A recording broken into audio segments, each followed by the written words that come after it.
This is the Texas Pete Scoreboard Show. Texas Pete, drama for your mouth. Bob Fossella, Hans Sizer. Week 9 of the SEC season is in the books, and I think the telling tale is the Georgia Bulldogs can beat the Florida Gators, and man, it was an impressive win yesterday. Never in question. 21 straight points right there in the first 6.5 minutes in the game. Georgia there was no question that Georgia was going to get out of there with the win. And just to give you an idea how dialed in this team is, Kirby Smart, the starters on defense were visibly upset at the fact that some of their backups gave that last touchdown to Florida. You know, Florida has the longest scoring streak in the nation as far as points in a game. So not only would you have ended that, but you would have shut out Florida in the cocktail party. They were upset about that, yet you won the game by 35 points. To me, that just shows you the effect that Nick Saban has had on Kirby Smart and how he's got these guys dialed in. Now we're going to talk about every game in the SEC last night, including Mississippi State, and Dan Mullen all of a sudden has this team playing fantastic football. This was a surprise to me, and full credit to Todd Grantham and that defense and the job that they did going into A&M and shutting them down last night. But you know, what can you say about Mississippi State, Dan Mullen? This is the 8th consecutive year that they're going to be going to a bowl.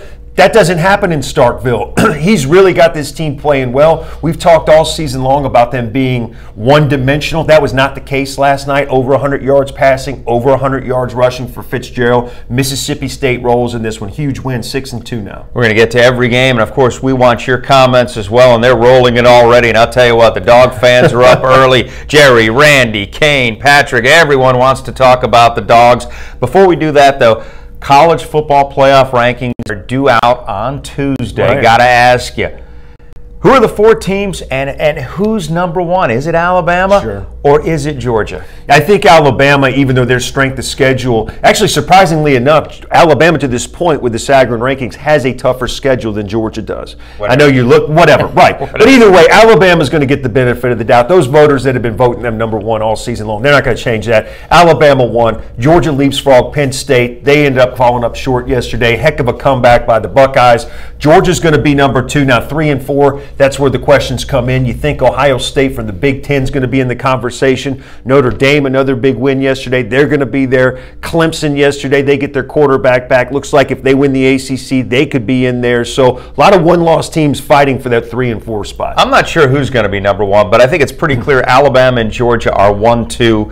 And then the question becomes who's 3 and 4. Right now, I think the common wisdom is it's going to be Ohio State and Notre Dame. But I'll tell you what, Oklahoma is going to be number 5, and Oklahoma has that 14-point win over Ohio State in Columbus. That's going to loom large come the end of the year if Oklahoma runs the table. Sure thing, Bob. And don't forget Baker Mayfield, guy who could, if they do that, be the Heisman Trophy winner.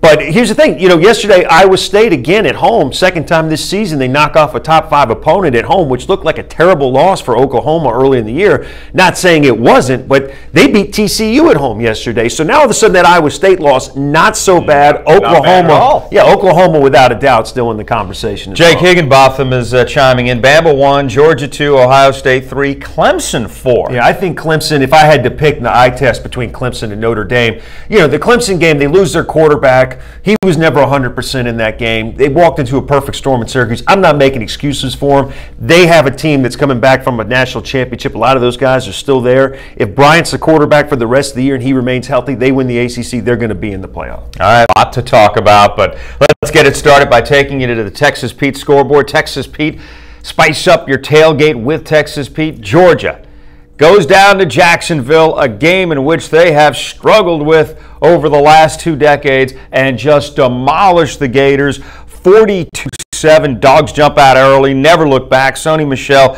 season low 6 carries, but he runs for $137. And the story of this one, Hans, to me anyway, was that UGA defense. Yeah. That was just a dominating, suffocating defensive effort. Man, and you know, here's the other thing. They get Thompson back yesterday, but they've remained healthy for the most part all season long. That helps with the continuity that they already have with all the starters coming back. And it's not just the fact that they're not giving you any yardage or any points, which is clearly why they're in the top 5 of both in nationally.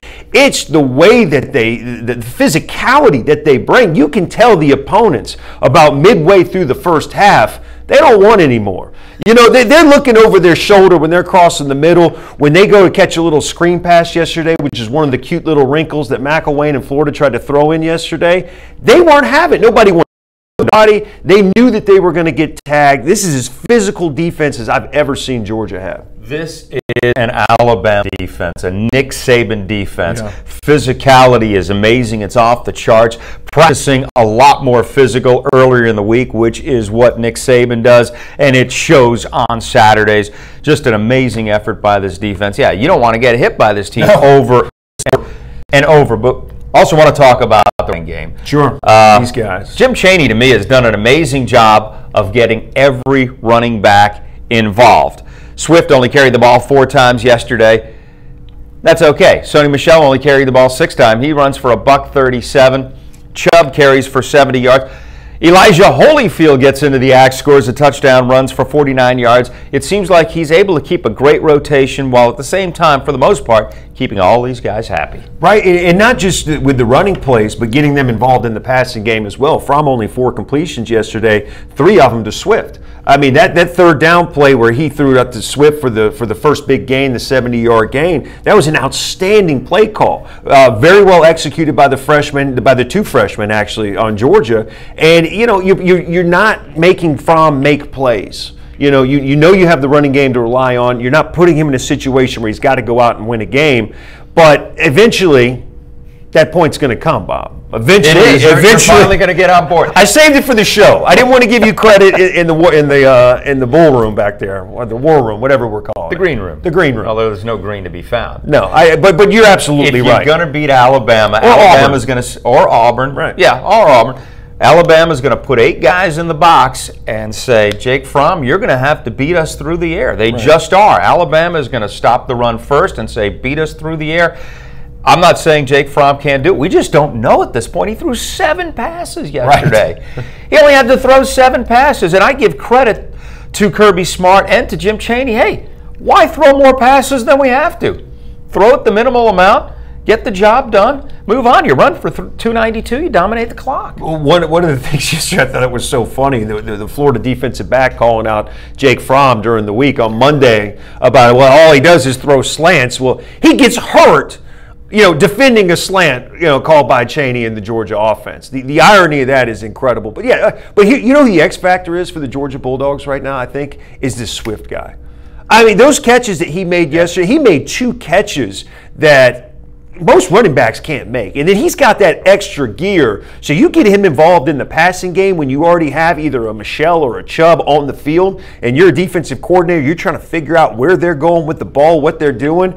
It's going to be tough to defend. Georgia's got a lot of options. Receivers for Georgia only caught 1 pass yesterday, an amazing touchdown. It was a beautiful touchdown. But Swift catches the other 3 balls. Right. 3 catches for 84 yards. And yeah, even though he only carries the ball 4 times, only picks up 8 yards, he gets it done through the passing game, and Chaney's able to keep everyone happy. And this is textbook football. You win by running the football and stopping the run. Georgia is doing exactly what it needs to do. Yeah, it really is turning into a magical season for Georgia. Everything seems to be shaping into form. The Eason injury early on, I'm not saying that was a blessing in disguise, but from, to me, his ability to extend plays with his feet, his leadership on the field, it seems like that was a good thing for Georgia. I'm not wishing ill on Eason by any means, but you also look at the fact how healthy this team has been all year. Yeah, absolutely. The fact that Notre Dame hasn't lost a game since then. These are all things. Mississippi State looked great yesterday. All of a sudden, that's a big win for Georgia.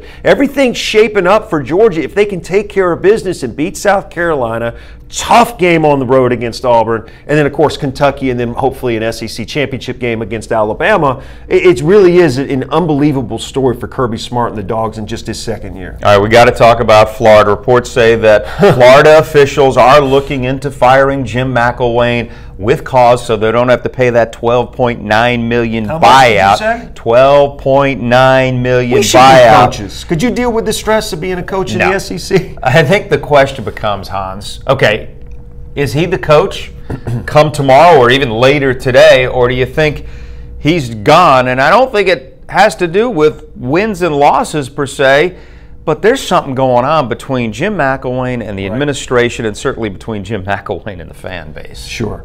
Well, the athletic director's Mississippi State guy. He's going to want his own guy. If they can find any way to get out of this $12.9 million, from a business standpoint, I don't care if you're running a hot dog stand, if you're managing Tiddlywinks or an SEC football program, if the guy's 3-4 and he's hasn't won a conference, you are going to find a way to get out of that $12.9 million. That's what Florida's doing. My whole thing is, I don't think they would do this unless they already knew who the coach was going to be. And I know that's tampering. There's some other things going on there, but I believe that, all right, out that they know. Tell us what you believe. I think Dan Mullen's going back to Florida. I really do. The Mississippi State athletic director, he's at Florida now. Dan Mullen, tremendous success at Mississippi State. Florida ties, obviously. The offense has been a huge question ever since Urban Meyer left. He's a guy who's known for his offense. He's got recruiting ties down there. I think he's the guy. I think that's what happens. There's crazy stuff out there. Bob Stoops, Chip Kelly, pie in the sky, whatever. I think that it starts and ends with Dan Mullen. There's some other guys out there as well that they would talk to, but I think Dan Mullen, it would not shock me if he was back in Gainesville next year. I'll tell you, I watched the press conference after the game yesterday. Awkward, right? Jim McElwain looked like a guy that knew he wasn't coming back as the coach. He had already thrown in the towel and resigned. You could say his players have thrown in the towel too. I don't know if that's fair, but he just looked like a guy that was beat down and he was ready to move on. What are your personal feelings as far as the comments he made on Monday about the death threats? Do you think that these actually took place? Because I have an opinion. I think that maybe there's some truth to it, and he kind of said something he shouldn't have said. But the fact that he just made the whole story up, I think, is just borderline ridiculous. Yeah, I don't know that he would, but I don't even want to speculate. All right, we got to move along. Well, you really don't want to speculate. No, I don't want to speculate. What good does it do? Who wants to hear what I think? Well, we want to hear what the fans think, and I love the comments rolling. Kane Martin talking about, no, Dan isn't going back to Florida. 9 years at State. Wife loves the city. It is his program. That's fair. We'll see. We'll see. But here's the deal. I think they have somebody in mind, whoever it is. I'm not sure. I feel bad for Jim McElwain in a sense that you get an idea of, here's a man, he's got his wife, his family, everybody there, and what he's going through. Let's not forget about this, man. Will Greer. He was the guy. He was the guy. He leaves to go, to go play at West Virginia because of the whole steroid suspension and all that, and rightfully so. It looks like that was a good career move for him. All the 9 suspensions this year with the FBI felony probe. You're dealing with that. You've had some injuries this year. He's got 2 seniors on his team on both sides of the ball that start. 2 out of 22. So it sounds like I'm making excuses for him, but look, he's up against it, man. Not to mention you play in the Southeastern Conference. I get it. You'd think he'd have some equity with winning SEC East championships in his first and second season. This is only his third year on the job. He's 22-12, but man, there's a disconnect somewhere, and I don't think he can overcome that. I think a lot of it has to do with where they see where Georgia's headed. Absolutely. They look at what Georgia's doing, recruiting, the excitement around the fan base, young coach, and Georgia's not just one-sided. It's not, hey, well, this is a team like Florida that's going to win with its defense. This is a team where on offense and defense, guys in high school want to come be a part of the Georgia football program. All right, my producer Mark says he's holding up the rundown like this.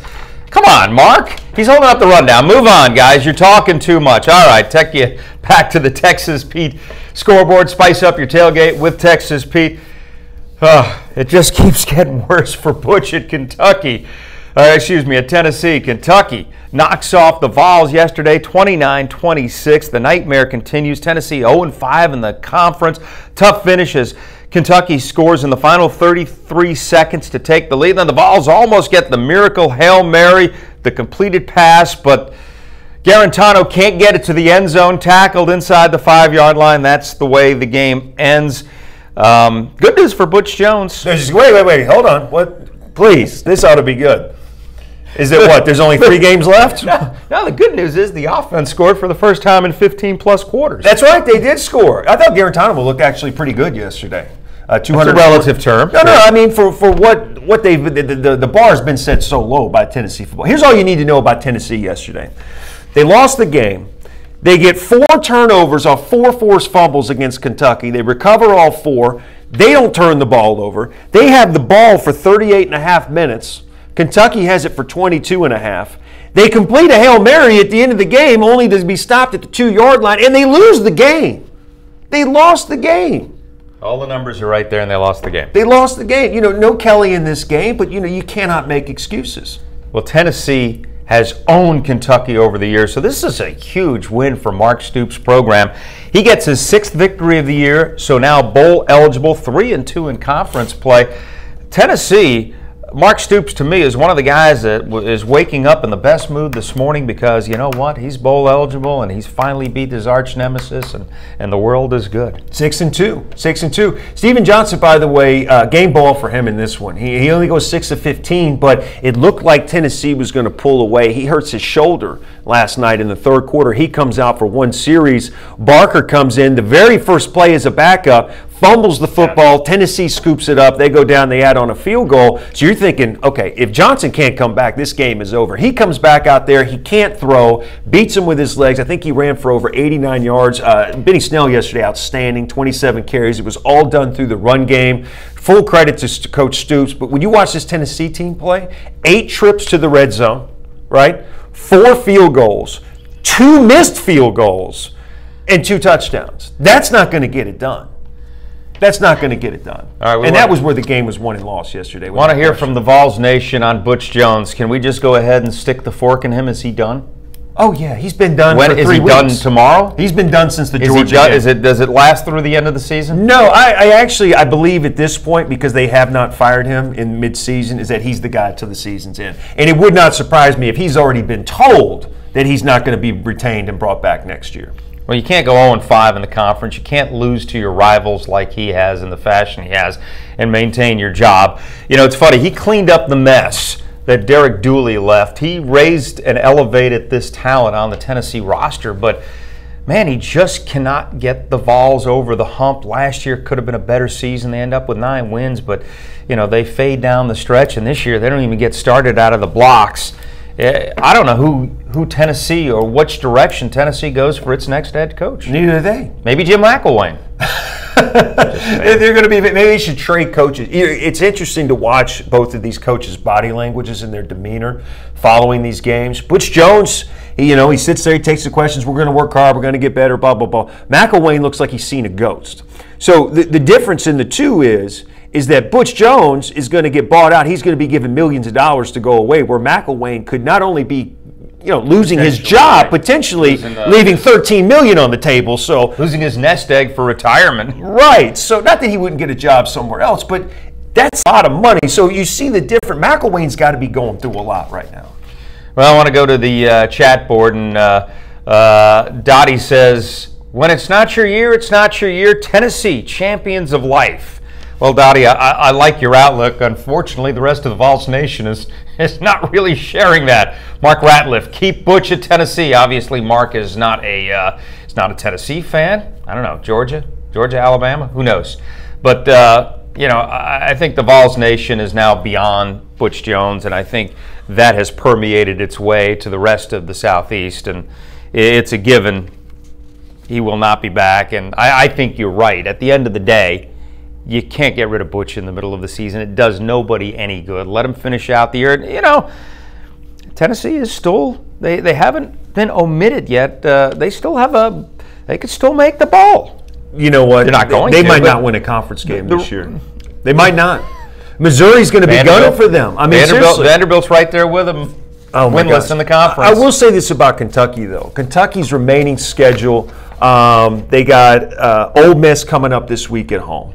Defensively, Ole Miss is a complete mess. That's a very winnable football game for them. They're at Vanderbilt. That's another very winnable football game. All of a sudden, you're looking at 8 wins. At Georgia, I don't think that's going to happen in any way in God's green earth. But then you close out the season with your in-state rival, Bobby Petrino in Louisville, whose team is completely tanking right now. Petrino very well could have 1 foot out the door. So you're talking about possibly a 10-win Kentucky team if they can beat their in-state rival and a bowl game? I mean, really, that's unbelievable. 10 wins possible for Kentucky. they could get there. It's likely not going to happen, but Mark Stoops, again, is taking incremental steps at Kentucky, and God bless him for that. All right, let's take you back to the Texas Pete scoreboard. Texas Pete, spice up your tailgate with Texas Pete. Texas A&M at home last night. Mississippi State, Aggies on a roll. They're going to get it done, right? Something funny happens on the way to Kyle Field. Mississippi State, a 35-14 victory. Wasn't even close. Bulldogs win their 6th game to become bowl eligible for the 8th straight year. That is a school record. Hans, after those back-to-back blowout losses to Georgia and Auburn, they've now won 3 straight, all of them by at least 21 points. They haven't had a close game all year. No, you know what was interesting about this game? When the line came out, Mississippi State was favored by 2 points on the road. And I said, what? A&M just went on the road at Florida. Turns out they're not very good. But it looked like A&M had turned a corner. It really looked like they were going in the right direction. You're thinking 12th man at home, Mississippi State, one-dimensional. There's no way they're going to come in and win this game. Bob, you hit on it. It was not even close. Mississippi State turned the ball over on the After that, they didn't do anything wrong the rest of the night. They played darn near a perfect football game the rest of the night. And full credit to them and Todd Grantham's defense. What can you say? They were after the quarterback all night long. Well, Nick Fitzgerald never puts up amazing statistics, but here's a guy that this offense revolves around. He only throws for 141 yards, although 2 of them are touchdowns, runs for 105, and he is not a game manager. He is more than that. Oh, absolutely. But he just seems to be able to get the plays done, be able to get the job done when it has to happen. Last night, the case, they jump out to the 14-0 lead in the first half and never look back. Yeah, three turnovers again last night by the A&M offense. I thought Kellen Mond in this game, of course, he gets benched. Only 33 yards of total offense in the first half. I think A&M had. That's 33 yards of total. 26 passes. 56 yards. How is that even possible? He had a couple drops that ended up going the other way that were tough. Those things are going to happen. But you got to wonder where his confidence level is right now. He gets benched. He looked completely shell-shocked last night. I wonder what Kevin Sumlin's going to do at quarterback the rest of the year. Right. Yeah. Has he lost Mond at this point in time? It's tough. And this is an offense that I'm thinking is on a roll. And I was especially impressed with their defense up to last night's game. I had told you earlier in the year, where's the John Chavis defense that we've seen at LSU and Tennessee? It wasn't there. But then A&M, just a light bulb went on, and this defense has been rolling. And then last night, Mississippi State, forget it. Mississippi State in a couple weeks, I can't wait to see the game against Alabama. How, we saw what happened against Georgia. Being made one-dimensional, having to throw the football, his inability to do that, talking about Fitzgerald. The game against Alabama, they have UMass coming up next week. Obviously, a win for them. That'll put them at 7-2. But how have they grown? You talked about the 3 big wins in a row, but the true test is going to be Alabama. Yeah. If they can compete in that game, that's just giant strides that this team has made since that Georgia game. And they're going to be in the top 25 this week. They'll be back in it. Well, Kevin Sumlin is one of those coaches you talk about being on the hot seat. They're now 5-3 for the season. Not bad. 3-2 in the conference. Not bad. But they have lost 2 of 3.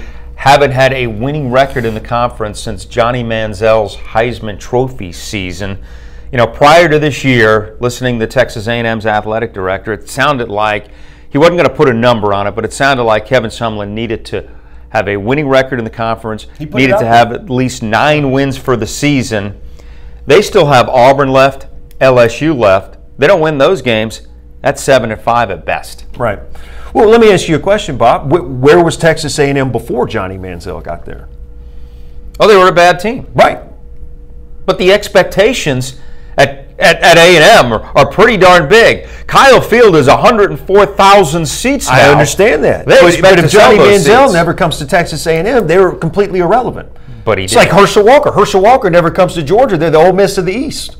I mean, seriously, you can't replace a guy like Johnny Manziel. Look, I think Kevin Sumlin. I'm a big Kevin Sumlin fan. I think at this point, bye. I don't want it. I don't want this job. Honestly. I mean, you don't respect anything that we seem to do here. Yeah, we did. I understand what happened yesterday. The expectations are unrealistic. We're playing Auburn, LSU, Alabama every single year. And yeah, I'd like to compete, and I think we can. We're in the state of Texas. We should be able to recruit and do that.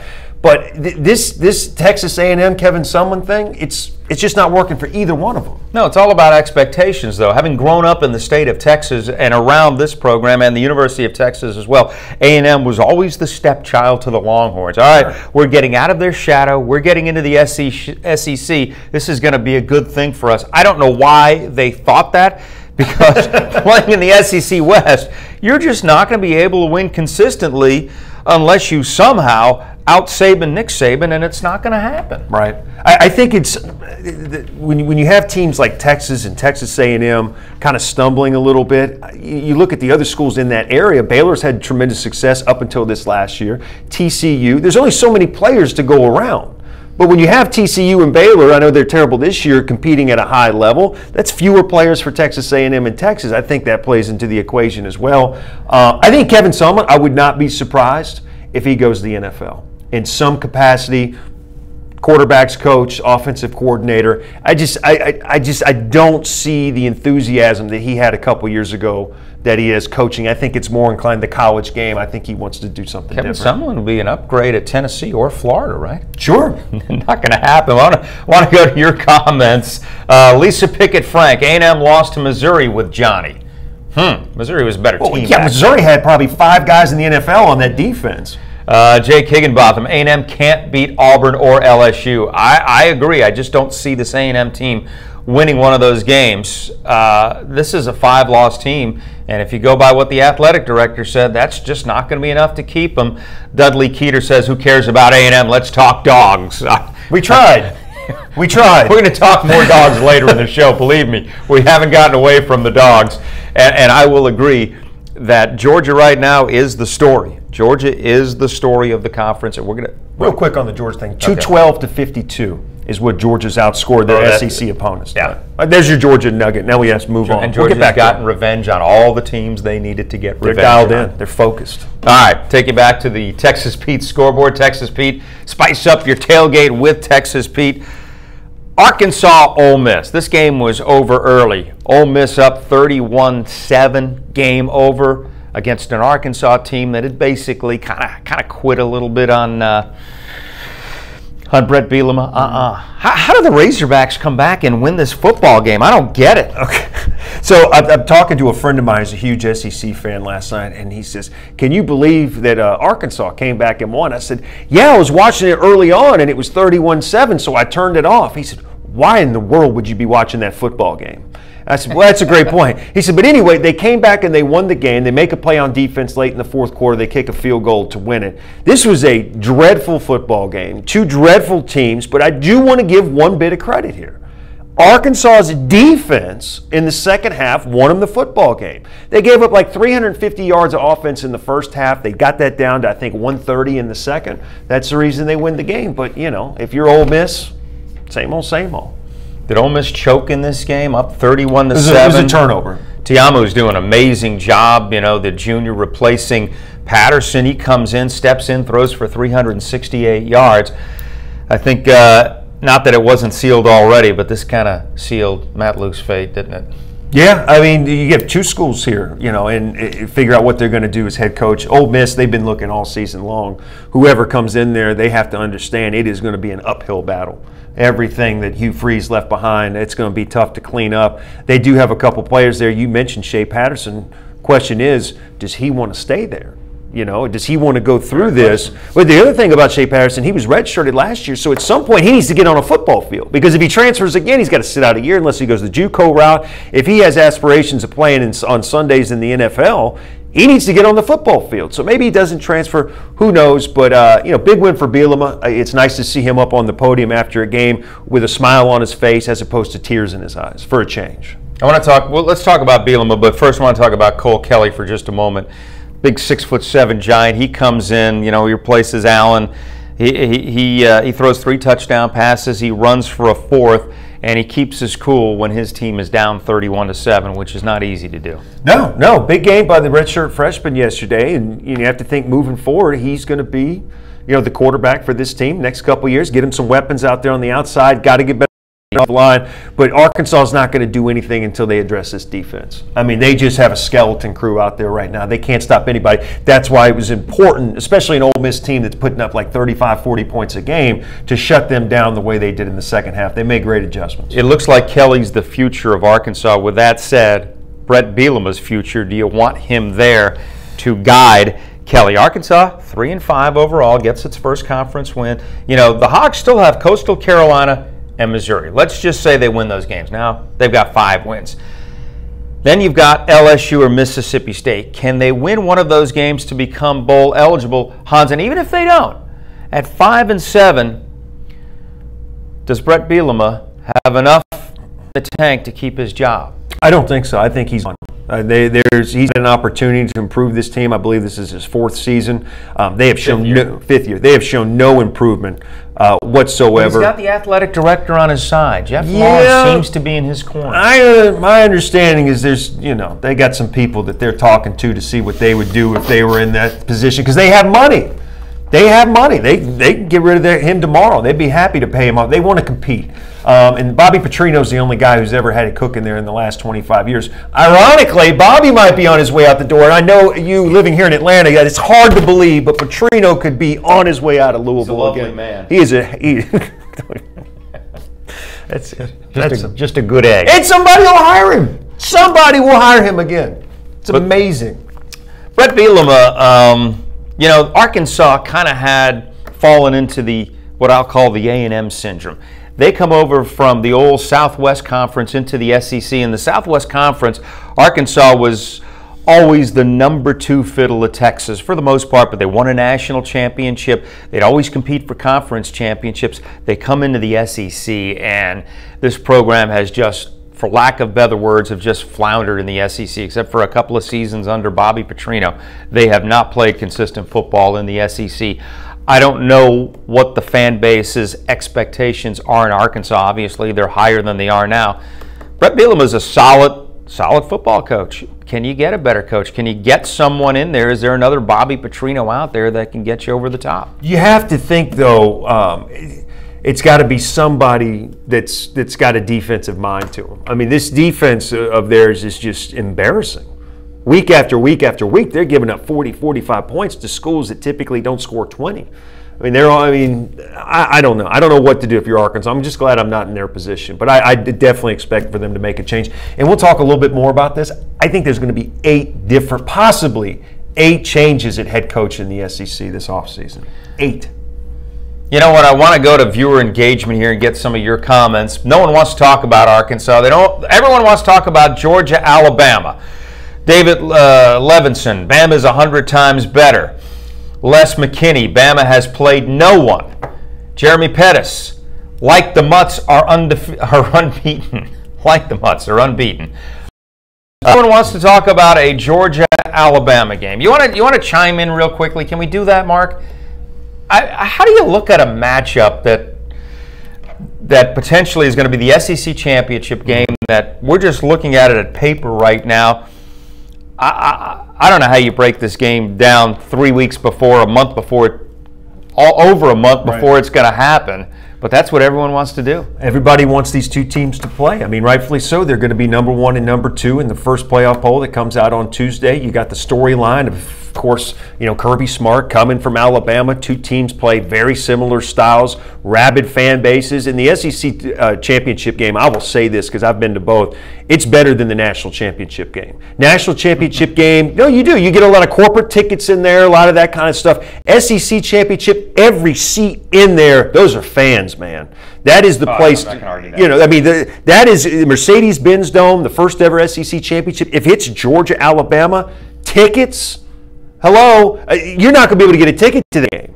In the winter, the situation, unfortunately for Georgia is, I don't believe the SEC under any circumstance, maybe one circumstance, is going to get 2 teams in the playoffs. And the only way that is if Georgia beats Alabama. Alabama somehow gets a 4 seed. I know people are going to go crazy about that. But look, if there's a 1-loss Notre Dame, a 1-loss Clemson, a 1-loss Oklahoma, now granted, we got a lot of football left to play. A lot of stuff's going to work itself out. But it's going to be hard for Georgia if they lose to Alabama to get into that playoff, and that's unfortunate. The scroll is moving fast. Love the comment from Gerard Blandon. Everyone is hollering, we want Bama, until they get there. Roll Tide.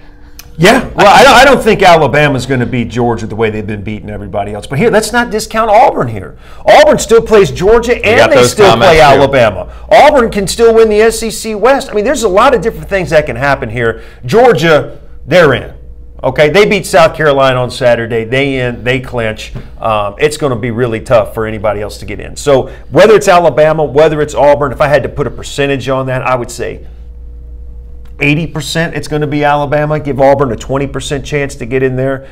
But I'm telling you what, man, that would be a heck of a football game. Because you know what Alabama's going to do to Georgia as far as letting them run for 400 yards a game, because that ain't happening. Randy Cheshire says, why can't I get a paying gig beating my gums? These guys are bozos.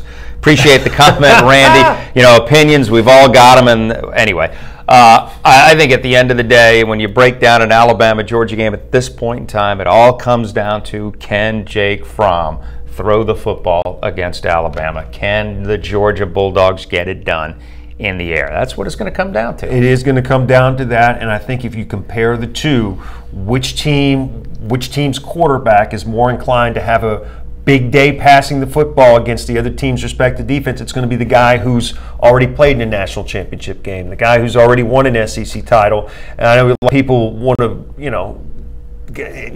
talk about Jalen Hurts and his shortcomings this year. Watch the game play. Watch the games. I mean, this guy can play. He only does what he's asked to do, and if he's asked to go out there and throw for 250 against Georgia, it's going to be tough. But he can do that. So I think if you're comparing the two quarterbacks because of the experience factor, Jalen Hurts is the guy, and that just puts a lot of emphasis on Georgia's defense to play darn near a perfect game against Alabama if they want to find a way to win. Jonathan Craig says, don't forget South Carolina. South Carolina is good, but I don't think we're talking in the class. I know we're not talking in the class of Georgia and Alabama. Courtney Tarver says, everybody's sleeping on the Auburn Tigers. You mentioned that. And I love this comment from Brad Thatcher. Dogs don't fear Bama. We respect them. There is a difference. Bama has been the best, and you got to respect the best. But this year, GA earns our respect. Right. So you throw everything under the Richt era out the window. That's all Absolutely. gone. I mean, those teams before and some of their shortcomings, that's gone. That's out the window. And I think, remarkably, the fan base has even forgotten about this. It's like this is a whole new era, brother. This is a whole new era of Georgia football, and you're going to draw the comparisons to Alabama because of Kirby Smart, because of where he came from, and because that's where you want to be. You want to see those parallels. So, yeah, of course you don't fear Alabama. Rob Alford says LSU will beat Bama. LSU, Alabama coming up next Saturday in Tuscaloosa. We are going to talk about that game and break it down in just a little bit, so don't go away. We'll get your comments as well. I want to go back to the Texas Pete scoreboard. Texas Pete, spice up your tailgate with Texas Pete. South Carolina becomes bowl eligible. Will Muschamp's team now 6-2, 3-2 in the conference. Next up, Georgia.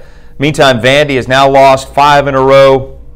Jake Bentley, want to talk about Jake Bentley in this game as well. Threw for 174 and a touchdown, but he was tremendous running the ball. A couple of more scores. And South Carolina, we had the comment earlier, don't sleep on the Gamecocks. If you take the Gamecocks lightly, they can beat you. Yeah, I just don't know how offensively. I think defensively against Georgia next week, they could hold Georgia to 21 points, something like that, if they play a great game. But offensively, I just don't know where the points are going to come from against an elite defense like that. Look, you're 6-2, and coming from where you were, with a major question as far as Will Muschamp, could he even be a head coach in the Southeastern Conference, right? Offensively, right. Those struggles that he had at Florida with Driscoll, was that going to be more of the same? Well, Bentley, you just talked about, he looks like he's your answer for the next couple years. So all of a sudden you got some stability at that quarterback position. All of a sudden it becomes easier to go and recruit some of these skill position guys, and Spurrier showed you, the talent pool in South Carolina, North Carolina, in that area, that you can go get those players. This is a tremendous start for Will Muschamp and this regime here, and expect things just to get better. Yeah, you look at the schedule, they're going to be favored in 2 remaining games. I think if you would have told me before the year started South Carolina goes 8-4, I would take it as a South Carolina fan. Will Muschamp, I'm not sure what happened at Florida. Maybe he wasn't ready to be a head coach. I think it was But this Driscoll. is a different coach. I think Maybe they made him play Driscoll, and he knew he couldn't play, and everybody knew he couldn't play. And so, and it very well could be the same that's happened to McElwain with Franks, but different situation here in South Carolina. To turn it around in such a short time is remarkable. And let's not discount that win that they had the opening week against NC State. That's a Correct. that's a big win for them. So this isn't a fluky team. You know, they've shown toe to toe that they can match up with some very physical defenses out there. So if you're Georgia next week, you haven't had that hiccup game. You know, you haven't really been pushed. I wouldn't be surprised. I don't see any way Georgia loses the game, but at some point, somebody's got to challenge Georgia, right? Well, this is the SEC. Anything happens, right? I don't expect Georgia to lose that game. But if South Carolina, they play hard defense. Will Muschamp plays a very physical brand of defense. If Jake Bentley is the game manager plus that he is, and I say plus because he's more than a game manager. But if Jake Bentley doesn't make mistakes and South Carolina's defense is as physical as they have been, yeah, I think they're going to give them a game. At the end of the day, I don't see them winning either, but I think they give them a game. So what happens last game of the year? Vanderbilt, Tennessee, both teams 0-7 in conference. All right, It very well could happen, by the way. Vandy has lost 5 straight. This team is not looking good right now, although they did fight yesterday. 4 of the losses were blowouts, at least yesterday. You had a close game that they had a chance to win at the end. Vandy still has on the schedule Western Kentucky, Missouri, and Tennessee. Mm-hmm. They're 3-5, but those are 4 winnable games. Sure they are. But they're Vanderbilt. They're not going to win all 4 of them. They're going to beat Western Kentucky, right? Well, you never know. They should. All right, that's their 4th win. Missouri. I wanted to listen, and this is Tennessee. for personal reasons. They can get to 6. They can go bowling. I want Mark. You're a big SEC fan. Do you want an 0-7 Vanderbilt in conference and an 0-7 Tennessee in conference? The final game of the year to see who is going to go 0-8. Yes, of course he does. Who doesn't want to see that? He could care less about that game. But you want to see Tennessee if you're a Georgia fan. Tennessee go 0-8 in conference. That would be pretty special. Well, I don't care. Why do I want to see that game? But I do want to get back to South Carolina. Yeah. I mean, is there a circumstance where South Carolina, Jake Fromm gets hurt, where South Carolina gets it done against Georgia? Is there a circumstance where that happens? No, I just don't see it. I mean, this has been Henry Flowers says go Bentley. Been such a special year for Georgia. South Carolina, they'll continue to grow. Jonathan Craig says South Carolina always plays UGA tough. Yeah, that's because Spurrier was David Levinson says anything can happen. Yeah. We'll see. I mean, hell, what do you think the line is on this? Name that spread. I'm going to say 11.5. Georgia. Yeah. Maybe 12, 11.5. It's double digits. Yeah. They're going to be rocking in Athens on Saturday, man. They're going to be rocking. Because you win the East. You beat South Carolina on Saturday. You win the East, you're going to the game. You say they're going to be rocking. One of the most telling pieces of video yesterday was CBS somewhere in I think it was the 3rd quarter of the game against Florida.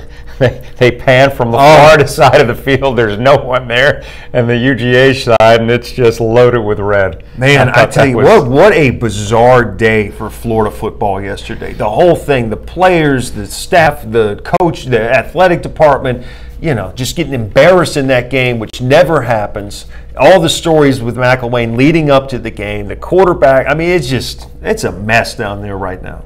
All right, we have digressed. Let's go back to the scoreboard. Spice up your tailgate with Texas Pete. Mizzou on a 2-game roll, 52-12, and as long as you give Drew Lock an out-of-conference game, he's amazing. 31-37, throws for the 377. He throws 5 touchdown passes, had 6 last week. In 3 out-of-conference games, he's got 18 touchdown passes. First road win under Barry Odom. Yeah, that was a big win for them. They reset the season last week. going into the Idaho matchup, that's a good time to do it. You want to reset things after you've lost 5 in a row, and you got Idaho and UConn on tap for your next 2 games. So, look, you go on the road, get a win. You've got a little momentum with you now. Now you come home and you play a reeling Florida team and a reeling Tennessee team. That's the storyline with Missouri right now, because you got a chance. You're back in conference. You're at home for 2 games against 2 teams who psychologically are in the tanks. How good is Drew Lock? Looking at the pictures of Drew, how good is Drew Lock? I think he's a backup quarterback in the NFL for a while. He's an NFL quarterback. I think he's an NFL quarterback. Yeah, he can sling it, man. I mean, if you get open downfield, there's very few quarterbacks, in college football that can throw the ball downfield with him, and he gets on them quick. Now, he's legitimate, but everything else there's a mess. All right, you talk about Florida and Tennessee coming up on the schedule.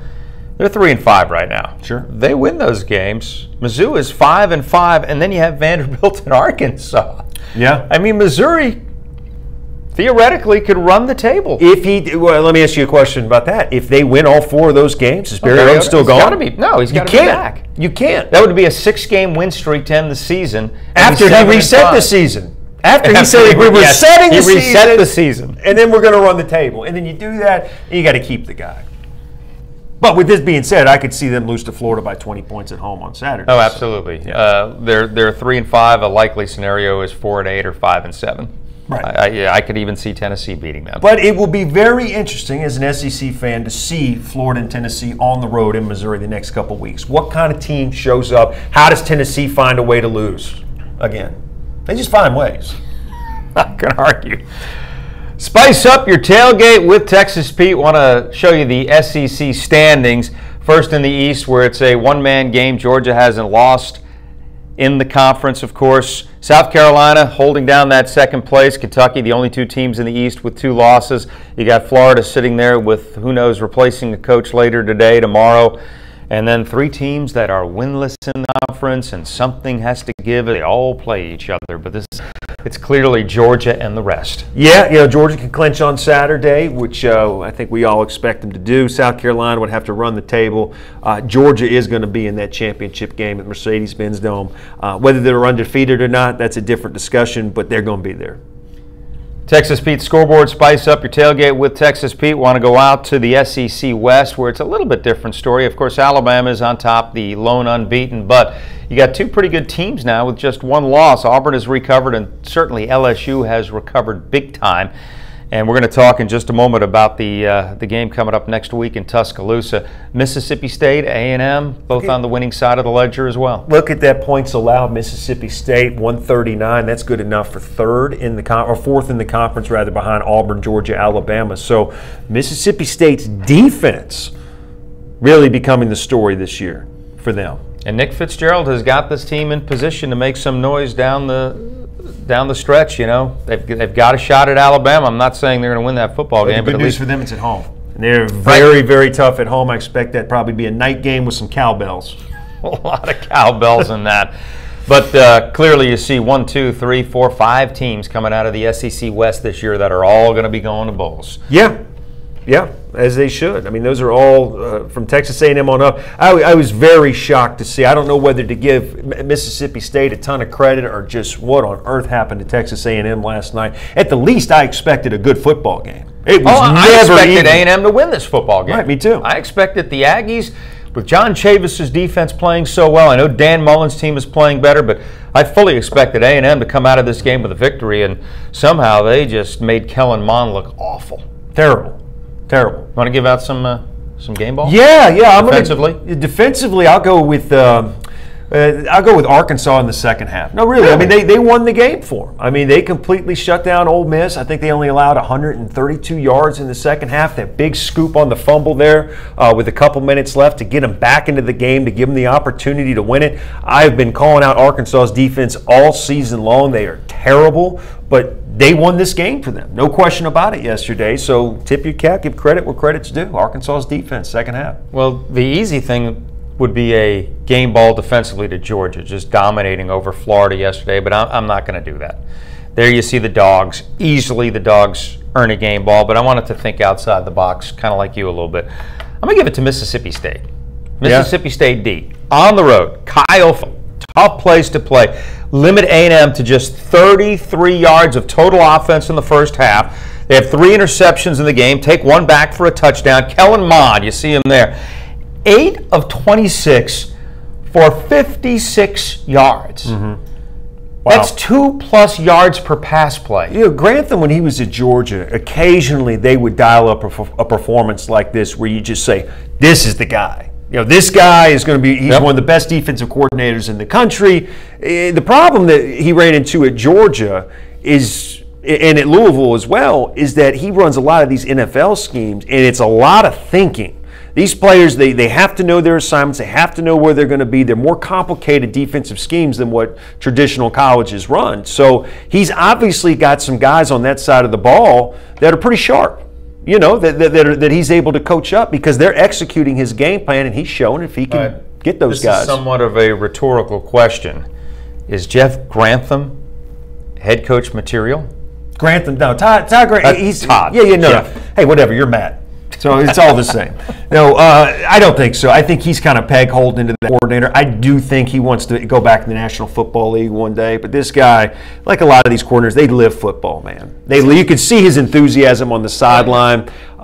He's already dialing up stuff for Alabama. I don't know what, but he's working on it. He comes into a place, and that first year, their team is just playing with their hair on fire defensively, and then it just seems to kind of wane a little bit. Georgia was that way. He's a mercenary, man. At Louisville is that way. He's a mercenary. He'll go where the money is, but he can coach them up. I was always wondering how he and Petrino how that was all going to end. I think we all knew how it was going to end, but.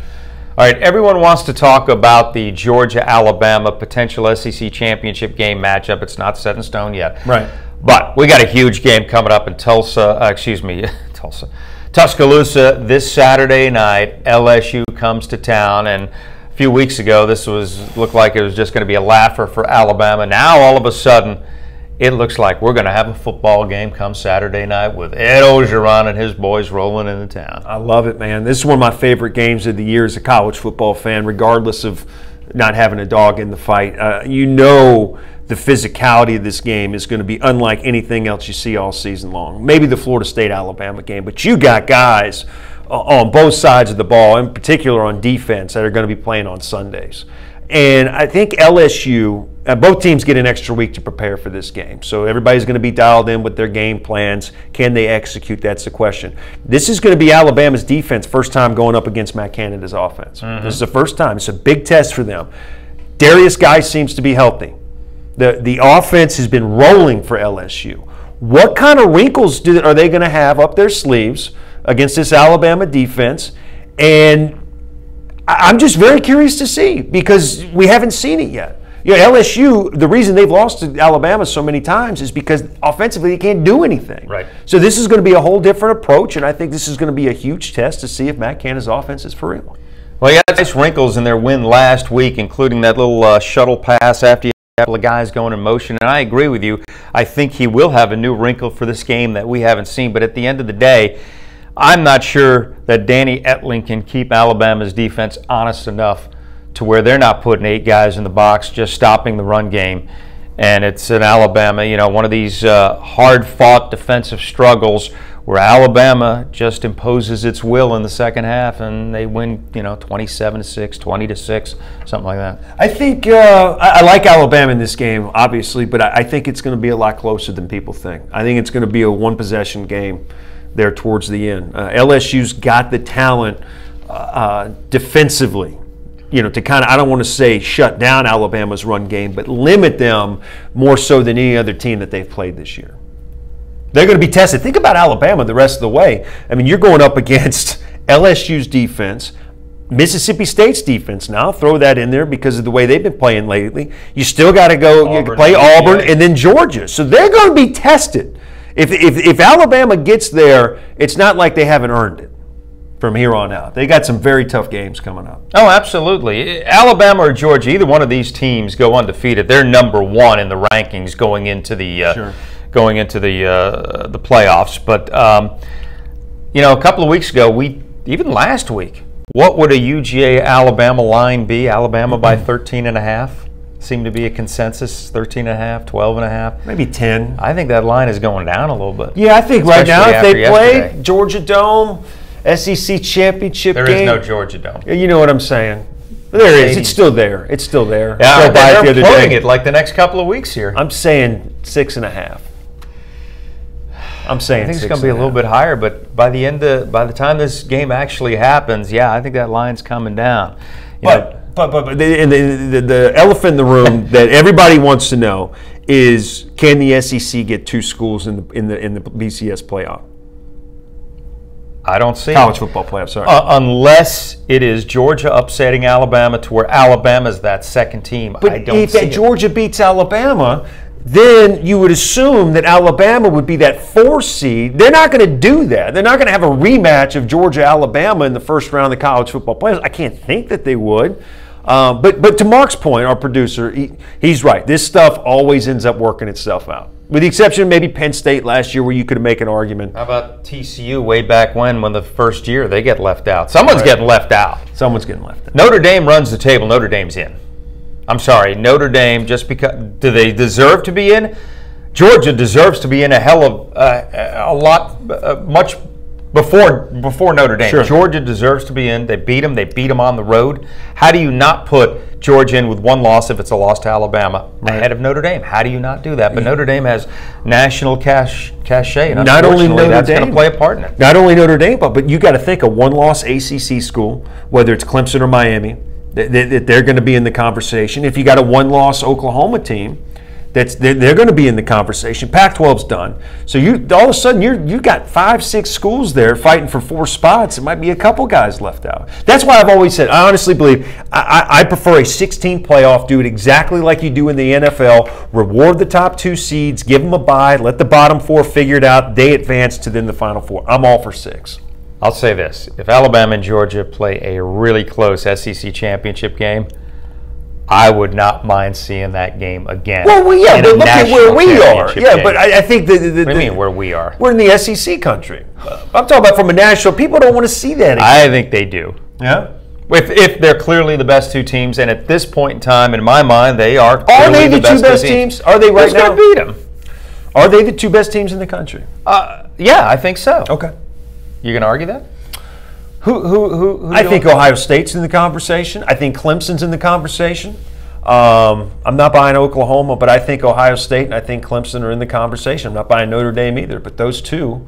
It's a conversation, but it's another conversation. I'm sorry. I just think they're the 4 best teams. I think if you were talking about the 4 best teams in college football, Alabama, Georgia, Clemson, and then Ohio State. Well, if you want to get the best 4 in there, Oklahoma might say something about that. They did beat the crap out of Ohio State. Beat the crap out of them in the Horseshoe in Columbus. That's right.